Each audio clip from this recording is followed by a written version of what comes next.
안녕하세요. 120세까지 몸도 마음도 경제도 건강하게 함께 살아가는데 도움이 되고자 하는 3건 120입니다. 혹시 최근 배우 김청님이 화제가 된 프로그램 보셨나요? 63세의 나이에 비키니를 입고 군살 하나 없이 단단한 허리를 드러낸 모습이었죠. 많은 분들이 와, 진짜 60대 맞아? 하며 감탄했는데요. 저도 그 모습을 보고 정말 놀랐어요. 그런데 더 놀라운 건요. 그녀도 우리와 똑같이 50대 중반쯤 뱃살이 붓기 시작하고 염증 수치가 올라서 결국 고지혈증 진단까지 받았다고 해요. 그 이후 식습관을 바꾸고 하루 루틴을 조금씩 정비하면서 지금의 건강한 몸을 되찾은 거죠. 오늘 이 영상에서는요. 우리도 김청 씨처럼 중년 이후에도 건강하고 단단한 몸을 만들 수 있는 5가지 방법을 나눠볼게요.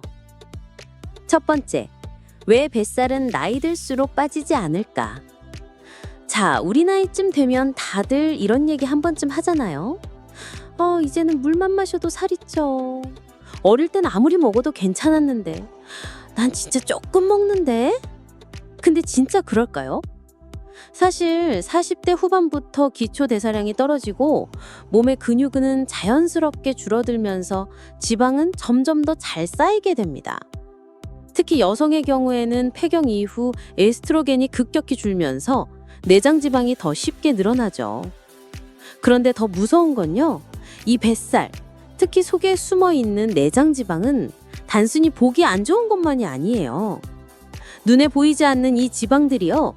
몸 안에서 지속적인 염증 물질을 만들어내고 이게 시간이 지나면서 혈관을 상하게 하거나 인슐린이 제대로 작동하지 않게 만들어서 결국에는 당뇨나 고지혈증, 심장병 같은 병으로 이어질 수 있다는 거예요. 겉으로 보기엔 살짝 나온 배일 수 있어도 그 안에서 몸을 서서히 망가뜨리는 불씨가 자라고 있는 셈이죠. 근데 여기서 중요한 건요. 이 변화를 어떻게 받아들이느냐예요. 나이 드니까 당연한 거야 하고 포기하느냐, 아니면 지금부터라도 고쳐보자 하고 움직이느냐. 몸은 우리가 어떻게 다루느냐에 따라 달라집니다. 두 번째, 김청이 선택한 식사 습관 거꾸로 식사법. 김청 씨가 처음 바꾼 건 식사 순서였다고 해요. 그녀가 실천한 건 바로 거꾸로 식사법입니다. 말 그대로 먹는 순서를 바꾸는 거예요. 먼저 채소, 그 다음 단백질, 마지막에 탄수화물. 이 순서가 뭐가 그렇게 중요하냐고요? 채소를 먼저 먹으면요. 섬유질이 포만감을 만들어줘서 밥이나 빵 같은 탄수화물을 과하게 먹지 않게 도와줘요. 그리고 무엇보다 중요한 건 혈당이 천천히 오르게 된다는 거예요. 혈당이 급격히 오르면 인슐린이 확 분비되고 그건 곧 지방으로 저장되는 신호거든요. 그러니까 이 식사 순서 하나만 바꿔도 뱃살이 쌓이는 걸 막을 수 있는 거예요. 특히 김청 씨는 식사 전에 꼭 오이나 방울토마토를 몇 개씩 먹는 습관을 들였다고 해요. 간단하지만 정말 큰 변화죠. 그리고 또 하나, 소화가 약한 분들은 생채소 대신 데친 브로콜리나 찐 단호박, 삶은 양배추 같은 부드러운 채소로 대체하셔도 됩니다. 섬유질은 그대로, 위장 부담은 덜 하니까요. 세 번째, 뱃살이 줄고 허리가 탄탄해지는 루틴입니다. 아무리 식단을 바꿔도 근육이 살아있지 않으면 허리 라인은 쉽게 무너집니다. 그래서 필요한 건 바로 복부 근육을 깨우는 습관이에요. 첫 번째는 복식 호흡 플러스 크런치. 하루 10분만 투자하면 됩니다.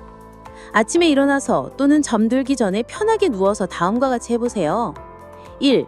배를 부풀리면서 천천히 숨을 들이쉬고 2. 배를 집어넣으며 길게 내쉬기. 이걸 5분만 반복해도 속 근육들이 활성화되기 시작합니다. 그 다음은 가볍게 크런치. 무릎을 세우고 상체를 들어 올리는 기본 동작이죠. 실 5회씩 3세트만 해도 충분해요. 이렇게 복근에 자극을 주면 배의 중심이 잡히고 자세도 좋아지고 전체적인 체형이 훨씬 단단해져요. 두 번째 루틴은 식후 걷기입니다.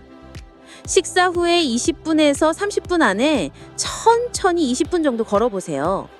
특별히 운동화 챙길 필요도 없고 그냥 집 주변 산책 정도면 충분해요.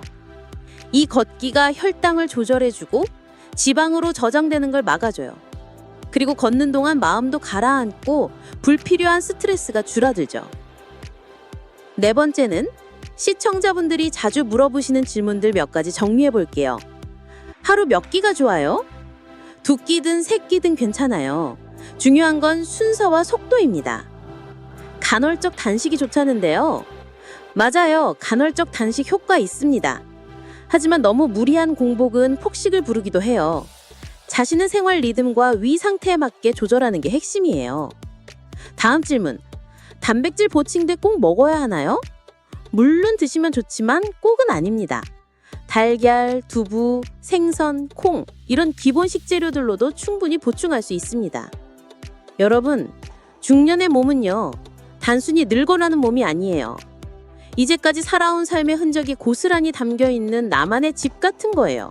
그래서 더 잘 돌봐야 하고 지금부터라도 회복시킬 수 있습니다. 자, 오늘 영상에서 나눈 5가지 습관 다시 정리해 드릴게요. 1. 식사 전에 채소부터 먹는 거. 2. 생채소가 부담될 땐 익혀 먹기. 3. 저녁은 가볍게, 늦게 먹지 않기. 4. 복식 후 플러스 크런치로 복부 자극. 5. 식사 후 20분 걷기로 혈당과 지방 관리. 이 5가지만 기억하고 실천해 보세요. 우리 몸은 생각보다 훨씬 빨리 반응합니다. 그리고 늦은 시기는 없어요. 지금 이 순간부터가 가장 빠른 출발입니다. 오늘 영상 끝까지 함께 해주셔서 정말 감사합니다. 영상이 도움이 되셨다면 구독과 좋아요 부탁드리고요.